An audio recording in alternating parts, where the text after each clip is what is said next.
আজকে আমরা অরবিটালের আণবিক তত্ত্ব অর্থাৎ মলিকুলার অরবিটাল থিওরি সংক্ষেপে মড এই টপিকটা নিয়ে আলোচনা করব। এই টপিকটা আমরা কেন পড়ব? তো পরীক্ষায় মাঝে মাঝে আমাদের এই ধরনের কোশ্চেন দেখা যায় যে অক্সিজেন প্যারাম্যাগনেটিক নাকি ডায়াম্যাগনেটিক, অথবা নাইট্রিক অক্সাইডের বন্ড অর্ডার কত। তো এই সকল কোশ্চেনের অ্যান্সার যদি আমি সঠিকভাবে ব্যাখ্যা করতে চাই তাহলে আমাকে মড অর্থাৎ মলিকুলার অরবিটাল থিওরি এটা সম্পর্কে ধারণা থাকা লাগবে। আচ্ছা, প্রথমে একটু চিন্তা করি আমাদের হাইব্রিডাইজেশনের কনসেপ্টটা কি ছিল। যে একাধিক ভিন্ন শক্তির অরবিটাল মিলে সমশক্তির সমসংখ্যক অরবিটাল গঠন প্রক্রিয়াই হচ্ছে হাইব্রিডাইজেশন। আচ্ছা, তো এখানে মলিকুলার অরবিটাল থিওরিটা কিন্তু পুরোপুরি এটার মতো না, হাইব্রিডাইজেশনের মতো না। মলিকুলার অরবিটাল থিওরির মেইন কথা হচ্ছে যে যখন একটা যৌগ মানে যখন একাধিক পরমাণু মিলে একটা অণু গঠন করে তখন অণুতে আর সেই পারমাণবিক অরবিটালগুলো থাকে না। অণুতে থাকে হচ্ছে আণবিক অরবিটাল, পরমাণুতে থাকে পারমাণবিক অরবিটাল বা অ্যাটমিক অরবিটাল, আর অণু বা মলিকিউলে থাকে হচ্ছে আণবিক অরবিটাল বা মলিকুলার অরবিটাল। ঠিক আছে? তো আমরা চিন্তা করি যে দ্বিপারমাণবিক মানে দুইটা পরমাণু মিলে যখন একটা অণু গঠন করে তখন আসলে কি হয়। দেখেন, চিন্তা করে দুইটা পরমাণুর 1s অরবিটাল, এই হচ্ছে 1s অরবিটাল, এইটা মিলে যখন অণু গঠন করে তখন অণুতে থাকে কি আণবিক অরবিটাল। চিন্তা করেন, দুইটা থেকে দুইটা মিলিত হয়ে কি হয়েছে অণু গঠন করার সময় দুইটা আণবিক অরবিটাল গঠন করছে। একটা হচ্ছে সিগমা 1s আর একটা হচ্ছে সিগমা অ্যাস্টারিক 1s। আচ্ছা, এটা দুই ধরনের অরবিটাল। এই নীলটা দেখতে পাচ্ছেন বা যেটা এনার্জি লেভেল কম সেটা হচ্ছে বন্ডিং অরবিটাল, এবং যেটা এনার্জি লেভেল হায়ার সেটা হচ্ছে অ্যান্টি বন্ডিং অরবিটাল। ঠিক আছে? তার মানে আমি যেটা বুঝতে পারলাম যে দুইটা পরমাণুর সমশক্তির অরবিটালগুলা মিলিত হয়ে হচ্ছে আণবিক অরবিটাল গঠন করবে, সমসংখ্যক আণবিক অরবিটাল গঠন করবে, যেটার মধ্যে অর্ধেক অর্ধেক গঠিত হবে হচ্ছে মলিকুলার অরবিটাল, আর বাকি অর্ধেক মানে বন্ডিং অরবিটাল, আর বাকি অর্ধেক হচ্ছে অ্যান্টি বন্ডিং। মলিকুলার অরবিটালের মধ্যে অর্ধেক বন্ডিং অরবিটাল এবং বাকি অর্ধেক anti bonding orbital. Bonding orbital, anti bonding orbital. Normally bonding অরবিটালে এনার্জি লেভেল কম থাকে, অ্যান্টি বন্ডিং এর এনার্জি লেভেলটা শক্তি স্তরের শক্তিটা বেশি থাকে। তো খেয়াল করেন একইভাবে যে 2s, এই 2s দুইটা পারমাণবিক অরবিটাল মিলে কি করছে, দুইটা আণবিক অরবিটাল গঠন করছে। একটা হচ্ছে বন্ডিং আর একটা হচ্ছে অ্যান্টি বন্ডিং। আবার চিন্তা করেন যে এখানে কি আছে, তিনটা 2p অরবিটাল, আর এখানে আছে তিনটা 2p অরবিটাল। এই তিনটা 2p অরবিটাল মিলে মোট কয়টা হয়েছে, 6টা। ঠিক আছে? 6টা পারমাণবিক অরবিটাল মিলে 6টা কি গঠন করছে, আণবিক অরবিটাল গঠন করছে। ঠিক আছে? 6টা আণবিক অরবিটাল গঠন করছে। এর মধ্যে এই যে নিচের যে নীল তিনটা, এই তিনটা হচ্ছে আমাদের বন্ডিং বন্ডিং অরবিটাল, আর আর উপরের তিনটা হচ্ছে anti bonding orbital. Anti bonding orbital, anti bonding orbital. তো খেয়াল করেন যে এখানে এখানে আছে হচ্ছে কি কি আছে, 2px, 2py, 2py, 2pz। এখানে আছে 2px, 2py, 2pz। ঠিক আছে? এগুলো হচ্ছে সমশক্তি সম্পন্ন পারমাণবিক অরবিটাল। তো এখন চিন্তা করেন 2px, এই 2pz আর এই 2pz এর মধ্যে কি ধরনের মুখোমুখি অধিক্রমণ ঘটে। মুখোমুখি অধিক্রমণের ফলে এই যে 2pz আর এই 2pz এর মধ্যে মুখোমুখি অধিক্রমণের ফলে দুইটা আণবিক অরবিটাল গঠিত হয়। সেটা হচ্ছে সিগমা সিগমা 2pz, আর একটা হচ্ছে সিগমা, এই যে সিগমা 2pz, আর একটা হচ্ছে সিগমা স্টার 2pz। তাহলে এটা হচ্ছে আপনার বন্ডিং অরবিটাল, এটা হচ্ছে অ্যান্টি বন্ডিং অরবিটাল। তারপরে আসতেছে যে 2px এবং 2py, 2px 2py, 2px এবং এইখানে 2px পাশাপাশি অধিক্রমণ করে, আবার এখানে 2py এখানে 2py পাশাপাশি অধিক্রমণ ঘটে। এর ফলে কি হয়, দুইটা হচ্ছে অ্যান্টি বন্ডিং অরবিটাল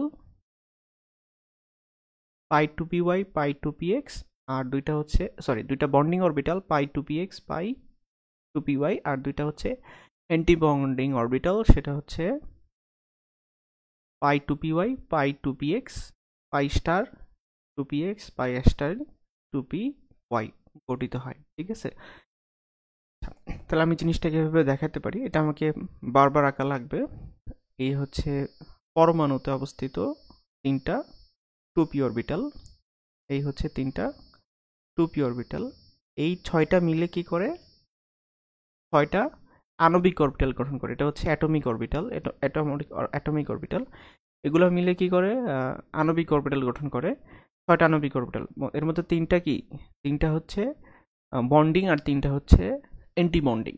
তো বন্ডিং কোনগুলো, এই হচ্ছে বন্ডিং,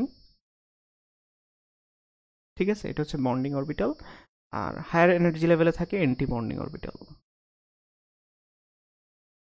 এটা হচ্ছে সিগমা, এটা হচ্ছে সিগমা স্টার অ্যান্টি বন্ডিং বোঝাচ্ছে। এটা হচ্ছে পাই, এটাও পাই অরবিটাল, এটা হচ্ছে pi asterisk sign anti bonding orbital. ঠিক আছে, এর মধ্যে যদি এনার্জি লেভেলটা চিন্তা করি, সবচেয়ে কম হচ্ছে এই সিগমা। ঠিক আছে, তারপর হচ্ছে পাই, তারপর হচ্ছে পাই স্টার, তারপরে সিগমা স্টার। ঠিক আছে, তো যখন এখানে আণবিক অরবিটালগুলোতে পরমাণু ইলেকট্রন ঢুকবে, তখন হচ্ছে কোন নীতি অনুসরণ করবে, আউবন নীতি, হুন্ডের নীতি, পাউলির বর্জন নীতি, এই সকল নীতি অনুসরণ করেই প্রবেশ করবে। ঠিক আছে, আচ্ছা, তো আমাদের এখন বুঝতে হবে যে বন্ড অর্ডার বলতে আমরা কি বুঝি। বন্ড অর্ডার বলতে সহজভাবে বোঝায় যে number of electron in bonding orbital, number of electrons in the anti bonding orbital divided by 2, অর্থাৎ এনবি মাইনাস এনএ বাই 2। আবার বলতেছি, এনবি মানে হচ্ছে বন্ডিং অরবিটালের ইলেকট্রন সংখ্যা, এনএ মানে হচ্ছে অ্যান্টি বন্ডিং অরবিটালগুলোর ইলেকট্রন সংখ্যা ডিভাইডেড বাই 2।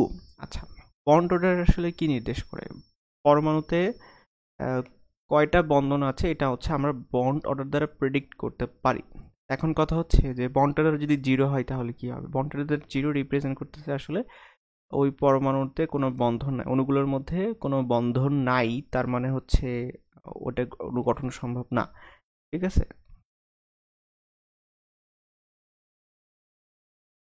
বন্ড অর্ডারের ক্ষেত্রে আমরা আরেকটা জিনিস দেখব, সেটা হচ্ছে যদি এনবিটা গ্রেটার দেন এনএ হয়, তাহলেই শুধুমাত্র ওই অণুটা, মলিকিউলটা কি হবে, স্টেবল হবে।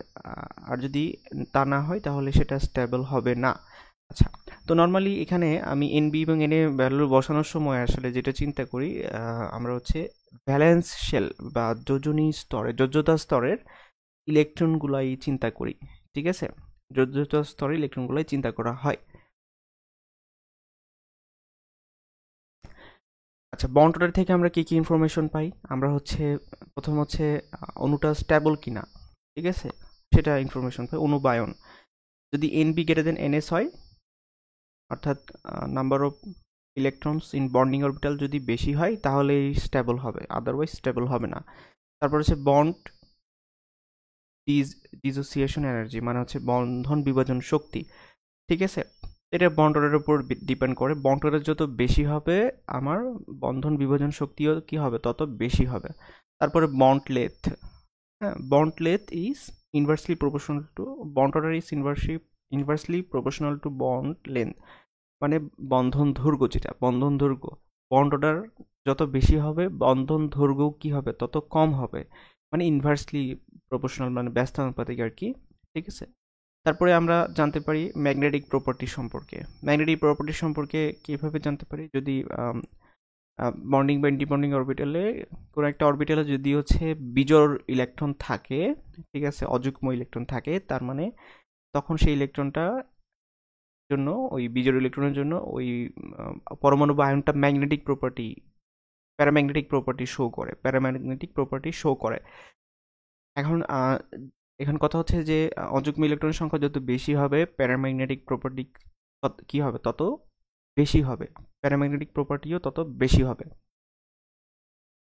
আচ্ছা, তো এখানে আমরা একটা এক্সাম্পল নিতে চাই, এক্সাম্পলটা আমি করে দেখা হচ্ছে। এটা হচ্ছে সরাসরি কিসের জন্য করব, অক্সিজেনের ব্যালেন্স যোজ্যতা স্তরের জন্য চিন্তা করব।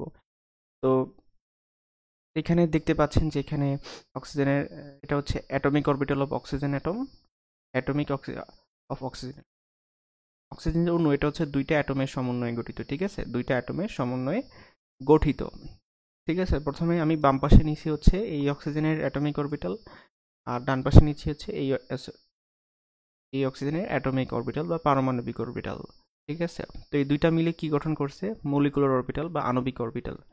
এ হচ্ছে সিগমা মানে বন্ডিং অরবিটাল, এটা হচ্ছে সিগমা স্টার অর্থাৎ অ্যান্টি বন্ডিং অরবিটাল। একইভাবে এখানে দুইটা পি আর এখানে দুইটা পি মিলিত হয়ে 6টা মলিকুলার অরবিটাল গঠন করছে। 3টা হচ্ছে বন্ডিং আর বাকি 3টা হচ্ছে অ্যান্টি বন্ডিং। তো চিন্তা করি, এটা আমি একটু করে দেখাই জিনিসটা। প্রথম হচ্ছে এখানে অক্সিজেনের জন্য, তো অক্সিজেনের গ্যাসের জন্য চিন্তা করি যে অক্সিজেন গ্যাস হচ্ছে দুইটা অক্সিজেন পরমাণু সমন্বয়ে গঠিত। তো অক্সিজেন পরমাণু ইলেকট্রন বিন্যাস কি হবে, অক্সিজেন 8, এটা হবে হচ্ছে 1s2 2s2 2px 2py 2pz, এভাবে চিন্তা করতে পারি যে 2px এ দুইটা ইলেকট্রন আছে, দুইটা একটা, ঠিক আছে, এভাবে চিন্তা করতে পারি। তাহলে এখানেও চিন্তা করি 2s এ কয়টা ইলেকট্রন আছে, এখানে আছে দুইটা, এখানে আছে দুইটা। তাহলে এখন এই 4টা ইলেকট্রনকে আমাদেরকে এই অ্যাটমিক অরবিটাল বা আণবিক অরবিটালের মধ্যে আউব নীতি, হুন্ডের নীতি এবং পাউলিক বর্জন নীতি অনুসারে, হ্যাঁ ঠিক আছে, এটাকে বসে দিতে হবে। তো চিন্তা করি প্রথমে হচ্ছে অ্যান্টি বন্ডিংয়ে যাবে 4টা ইলেকট্রন, ঠিক আছে। তারপরে হচ্ছে পাউলিক বর্জন নীতি অনুসারে এভাবে বিপরীত ক্রমে যুক্ত হবে। আচ্ছা, তারপরে এখানে যাবে, এই হচ্ছে 4টা ইলেকট্রনকে আমি বসাই দিলাম। তারপরে আসছে টুপি, এখানে টুপিতে কয়টা ইলেকট্রন আছে, 4টা, একটা দুইটা তিনটা, এরপর হচ্ছে অ্যান্টি ক্লকওয়াইজ 4টা, একটা দুইটা তিনটা 4টা। তাহলে এখানে কয়টা, 4টা 8টা। এখন 8টা ইলেকট্রনকে আমাকে মলিকুলার অরবিটালে বসাইতে হবে। কিভাবে বসাবো, ইলেকট্রনগুলো কিভাবে প্রবেশ করবে, আব্ব নীতি, হুন্ডের নীতি এবং পাউলিক বর্জন নীতি অনুসরণ করে।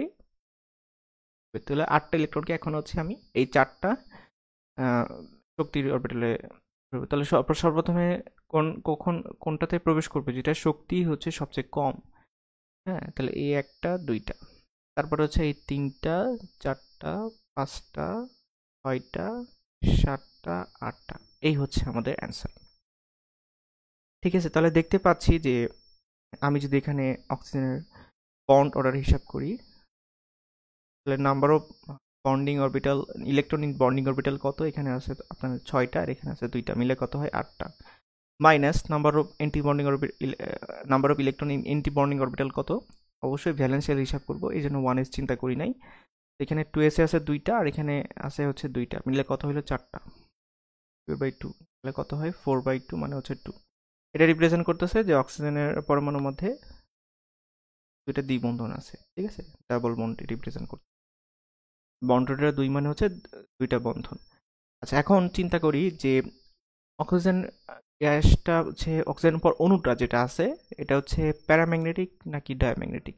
তো এখানে দুইটা অযুগ্ম ইলেকট্রন আমরা দেখতে পাচ্ছি, এটা রিপ্রেজেন্ট করতেছে যে অক্সিজেন পরমাণু ম্যাগনেটিক প্রপার্টি হচ্ছে প্যারাম্যাগনেটিক, ঠিক আছে, প্যারাচুম্বকীয় হবে।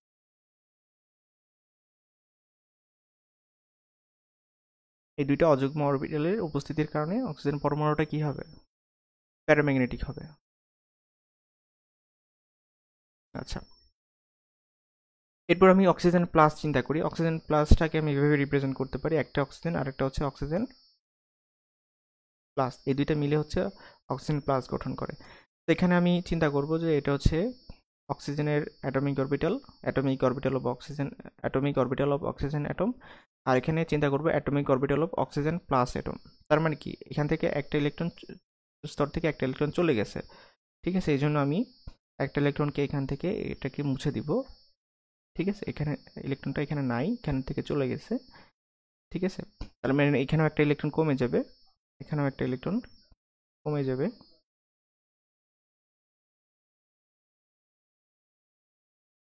ঠিক আছে? তাহলে এই হচ্ছে ওভারঅল চিত্র, ঠিক আছে? অক্সিজেন 2+ এর ওভারঅল চিত্র। এটা হচ্ছে অক্সিজেন প্লাসের অ্যাটমিক অরবিটাল, এটা হচ্ছে অক্সিজেন এর অ্যাটমিক অরবিটাল। তো বিশ্লেষণ করে দেখতে পাচ্ছি যে আণবিক অরবিটালে, মলিকুলার অরবিটালে আপনার হচ্ছে এখানে কি রয়ে গেছে, একটা অযুগ্ম ইলেকট্রন রয়ে গেছে। তার মানে অক্সিজেন 2+ও কি হবে, প্যারাম্যাগনেটিক হবে। কিন্তু প্যারাম্যাগনেটিকের হলেও এটা হচ্ছে অক্সিজেনের চেয়ে একটু কম হবে, কারণ অক্সিজেন প্লাসে অযুগ্ম ইলেকট্রন থাকে একটা, আর এখানে অযুগ্ম ইলেকট্রন থাকে দুইটা অক্সিজেনের, এই জন্য অক্সিজেন বেশি প্যারাম্যাগনেটিক। আচ্ছা, এবার চিন্তা করি অক্সিজেন মাইনাস। অক্সিজেন মাইনাস কিভাবে গঠিত হবে? একটা অক্সিজেন আর একটা হচ্ছে অক্সিজেন মাইনাসের সমন্বয়ে গঠিত হবে, আমি চিন্তা করলাম। তাহলে এখানে নিব atomic orbitals of oxygen atom, আর এখানে নিব হচ্ছে অ্যাটমিক অরবিটাল অফ কি, oxygen, atomic orbital of oxygen minus atom. তার মানে একটা ইলেকট্রন বেশি চিন্তা করতে হবে, আমি সেটাই করব। এখানে একটা বেশি, একটা ইলেকট্রন লাস্ট শেলে একটা ইলেকট্রন বেশি চিন্তা করব, এই হচ্ছে সেই ইলেকট্রনটা। তাহলে এখানেও একটা ইলেকট্রন বেশি চিন্তা করতে হবে, আমি এখানে একটা ইলেকট্রন বেশি চিন্তা করলাম, তো হয়ে গেল। তো খেয়াল করে দেখতে পাবো যে এখানেও একটা কি আছে, এখানেও একটা অযুগ্ম আনপেয়ার ইলেকট্রন আছে, ঠিক আছে? বিজোড় ইলেকট্রন আছে। তার মানে হচ্ছে অক্সিজেন মাইনাসও কি হবে, ম্যাগনেটিক প্রপার্টি চিন্তা করি, তাহলে এটাও প্যারাম্যাগনেটিক হবে, এটাও প্যারাম্যাগনেটিক হবে। এখন চিন্তা করি যে অক্সিজেন মাইনাস 2- কি হবে। অক্সিজেন 2- আমি চিন্তা করতে পারি যে একটা অক্সিজেন আর একটা হচ্ছে অক্সিজেন 2- এর সমন্বয়ে গঠিত, অথবা দুইটা অক্সিজেন মাইনাসের সমন্বয়ে গঠিত। তো চিন্তা করি এটা হচ্ছে অ্যাটমিক অরবিটাল অফ অক্সিজেন, এটা হচ্ছে atomic orbital of oxygen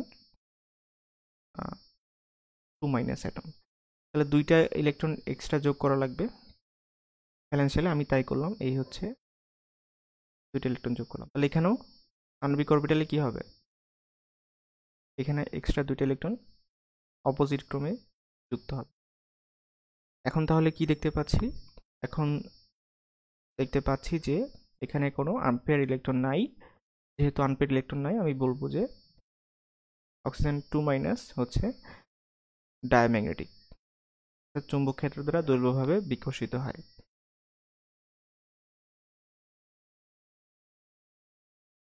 paramagnetic হচ্ছে চুম্বক ক্ষেত্র দ্বারা দুর্বলভাবে আকর্ষিত হয়।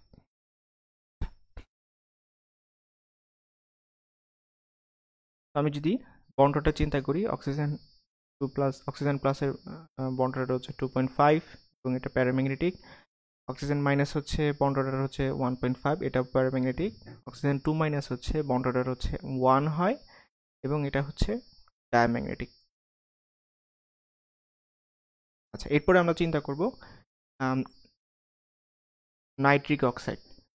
তো নাইট্রিক অক্সাইড কিভাবে গঠিত? একটা অক্সিজেন নাইট্রোজেন পরমাণু আর একটা অক্সিজেন পরমাণুর সমন্বয়ে গঠিত। আমি যদি চিন্তা করি, এখানে চিন্তা করি, এই হচ্ছে আমার নাইট্রিক অক্সাইড, একটা নাইট্রোজেন অ্যাটম আর একটা হচ্ছে অক্সিজেন অ্যাটমের সমন্বয়ে গঠিত। আমি নাইট্রোজেন অ্যাটমের ইলেকট্রন বিন্যাস করি, অক্সিজেন অ্যাটমের ইলেকট্রন বিন্যাস করি, 1s2, 2s2, 2px, 2py, 2pz, 1 1 1, তারপর 1s2, 2s2, 2px, 2py, 2pz, এটা হচ্ছে 1 1।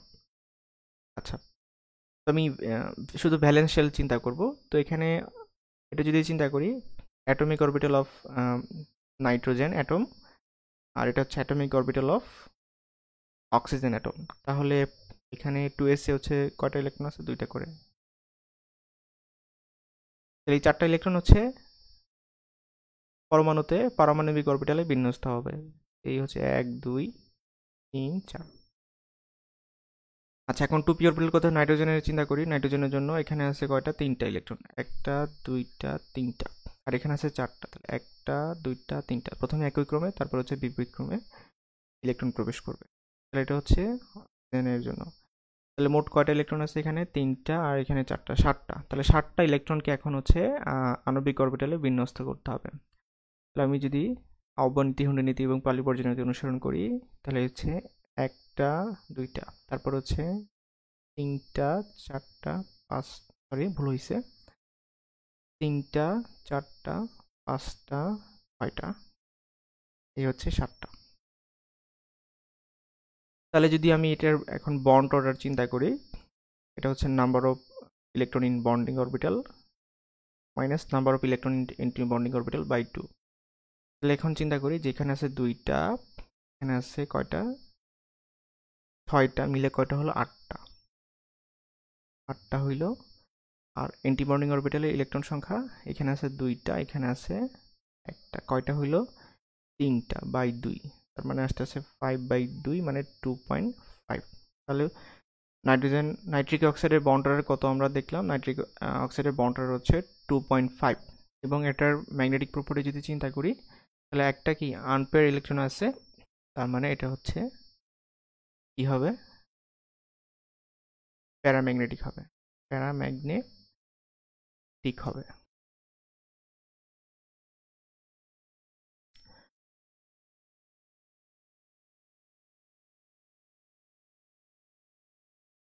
আচ্ছা,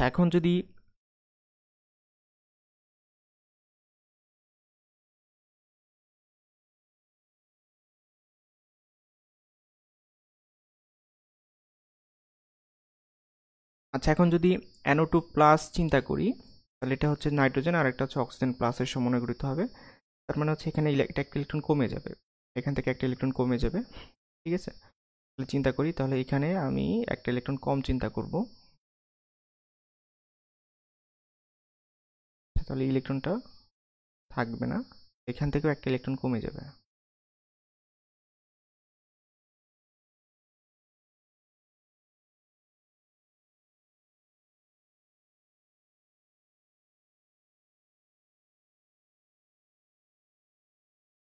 তাহলে এখন চিন্তা করি যে বন্ড অর্ডারে কি চেঞ্জ আসবে। বন্ড অর্ডার এখানে হচ্ছে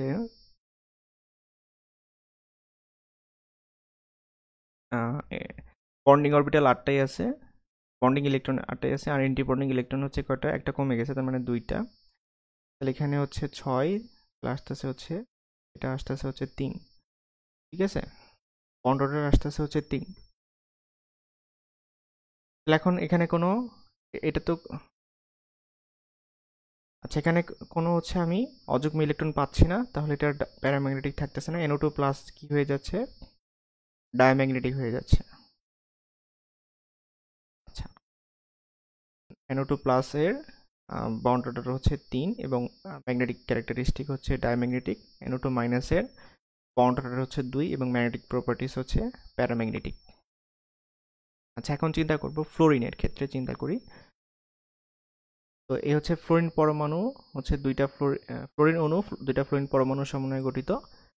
ফ্লোরিন পরমাণুর ইলেকট্রন বিন্যাস যদি করি 1s2 2s2 2px y 2pz, 4টা 5টা 7টা,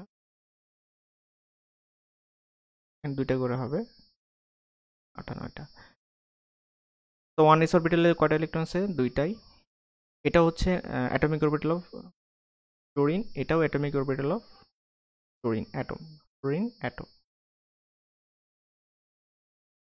তাহলে এখানেও 2s এ 2টা ইলেকট্রন, এখানেও 2s ইলেকট্রন, মোট হচ্ছে 4টা। তাহলে 4টা ইলেকট্রন হচ্ছে এখন আমি মলিকুলার অরবিটালে, আণবিক অরবিটালে বিন্যস্ত করব। 1 2 3 4। আচ্ছা, হয়ে গেল। এখন হচ্ছে 2p-তে চলে যায়, এখানে কয়টা ইলেকট্রন আছে 2p-তে? 1টা 2টা 3টা 4টা 5টা, এখানেও 5টা ইলেকট্রন আছে। 1টা 2টা 3টা 4টা 5টা, মোট কয়টা ইলেকট্রন? 10টা। এখন এই 10টা ইলেকট্রনকে অ্যাটমিক অরবিটালে সাজাইতে হবে। 1টা 2টা তিনটা, চারটা, পাঁচটা, ছয়টা, সাতটা, আটটা, নয়টা, 10টা। তো এখন যদি আমি এটার বন্ড অর্ডার চিন্তা করি, তাহলে নাম্বার অফ বন্ডিং অরবিটাল কত? এক, দুইটা মিলে 8টা হয়েছে, minus number of anti bonding orbital electron সংখ্যা কত? বন্ডিং অরবিটাল ইলেকট্রন সংখ্যা 8, এন্টি বন্ডিং অরবিটাল ইলেকট্রন সংখ্যা হবে 1 2 3 4 5 6, 6/2, তার মানে হচ্ছে 2/2, মানে হচ্ছে 1। আর এখানে কোনো হচ্ছে আমি কি পাচ্ছি না, অযুগ্ম ইলেকট্রন, আনপেয়ার ইলেকট্রন পাচ্ছি না, তার মানে এটার ম্যাগনেটিক প্রপার্টি হবে ডায়াম্যাগনেটিক।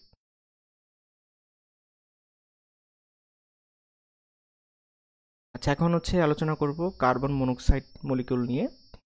তো কার্বন মনোক্সাইড হচ্ছে একটা কার্বন আর হচ্ছে একটা অক্সিজেন অ্যাটম। তো আমরা বেসিক্যালি হচ্ছে ডাইঅ্যাটমিক মানে হচ্ছে দ্বিপারমাণবিক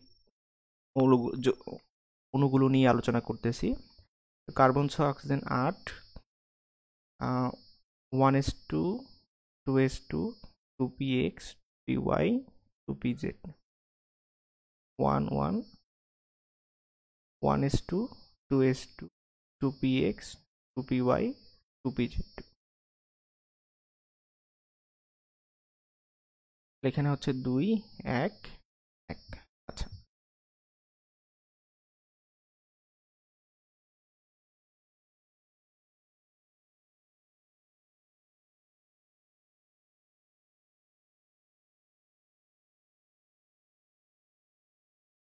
এখানে নিব হচ্ছে atomic orbital of carbon atom, এখানে নিব হচ্ছে atomic orbital of oxygen atom.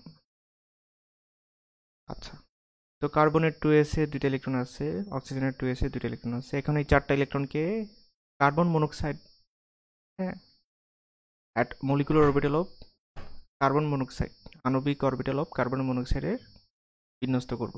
এটা হচ্ছে anti bonding, bonding anti bonding. নীলটা হচ্ছে বন্ডিং, হলুদটা হচ্ছে অ্যান্টি বন্ডিং।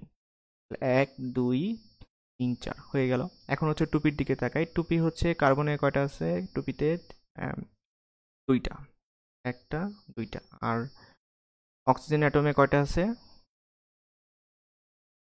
4টা, 1 2 3 4।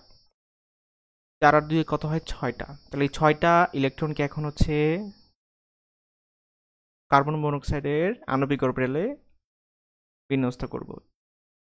তাহলে 1টা 2টা 3টা 4টা, তারপর বিপরীত ক্রমে 5টা 6টা।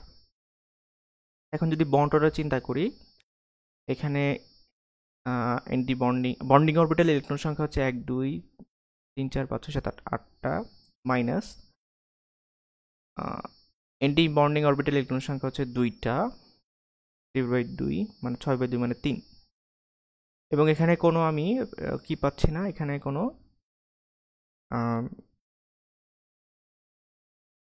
আনপেয়ার ইলেকট্রন পাচ্ছি না, তার মানে এটা হচ্ছে ম্যাগনেটিক প্রপার্টি কিরকম হবে? ডায়াম্যাগনেটিক ইন নেচার, অর্থাৎ চুম্বক ক্ষেত্র দ্বারা দুর্বলভাবে বিকর্ষিত হবে। আচ্ছা, এখন হচ্ছে চিন্তা করব molecular orbital of cyanide molecule, ঠিক আছে? কার্বন নাইট্রোজেনের সমন্বয়ে গঠিত সিএন। তো কার্বন আছে আর নাইট্রোজেন আছে। Carbon 6, nitrogen 7, 1s2, 2s2, 2px, 2py, 2pz, 1 1, 1s2, 2s2, 2px, 2py, 2pz, 1 1 1। তো 2s ইলেকট্রন আছে কয়টা? একটা 2টা, এখানেও একটা 2টা। এখানে হচ্ছে অ্যাটমিক অরবিটাল প্রথমে অফ কার্বন অ্যাটম, এখানে atomic orbital of nitrogen atom. তো নাইট্রোজেনের 2s এ হচ্ছে, কার্বনের 2s এ 2টা, আর 2p-তে কয়টা আছে? 2টা।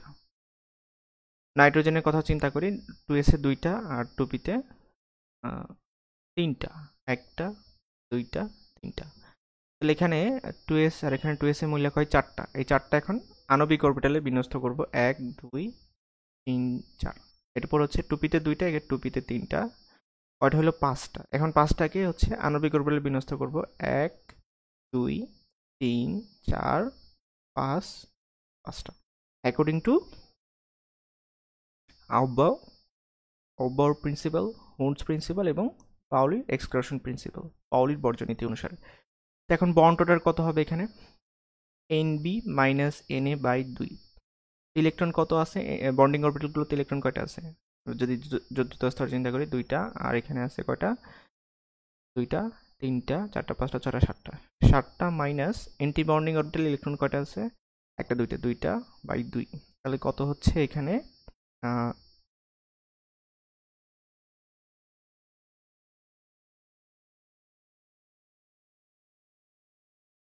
আচ্ছা, তাহলে এখানে কত আসতেছে? 5/2 মানে হচ্ছে 2.5। এবং দেখতে পাচ্ছি এখানে একটা কি আছে? আনপেয়ার ইলেকট্রন আছে। তারপর এটা ম্যাগনেটিক প্রপার্টি কিরকম হবে? প্যারাম্যাগনেটিক হবে।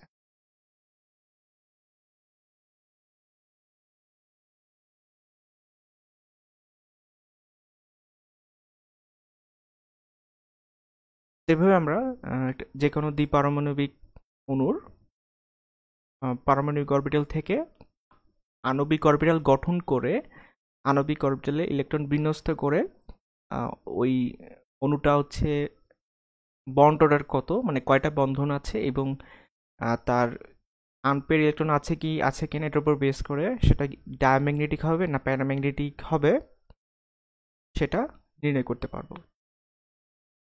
ধন্যবাদ সবাই।